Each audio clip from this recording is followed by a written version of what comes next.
又有一台改拉多過嚟啦，東莞嘅粉絲啊，拖過嚟睇下我哋今次做啲咩項目先。呢個東莞客戶啊，今次嚟咧主要咧就係處理個漏油嘅問題啊。咁啊，之前喺其他車行度整過，硬係咧整完仲有一啲嘢要跟手尾啊，包括呢個 R 掣啊，入檔 R 掣啊，撳嚟撳去撳唔到啊，我哋今次幫佢處理啊。講到呢一點咧，其實我又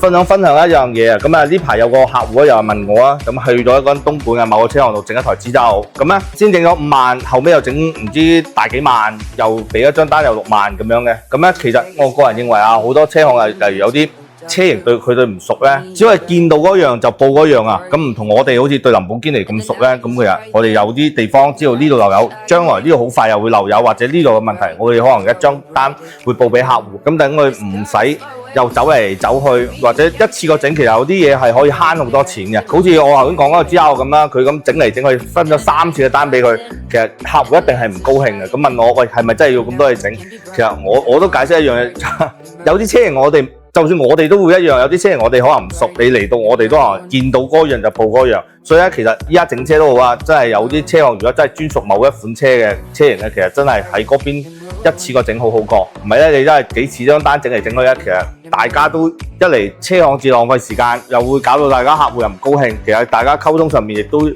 一啲誤差嘅問題啊出現啦。咁好啦，講翻呢台咧，除咗呢個漏油我哋修復之外，仲有啲保養啦、冷氣嘅唔凍嘅問題啦，我哋都會再處理噶。希望今次嘅整備啊，翻到去東莞個客戶會非常滿意啦。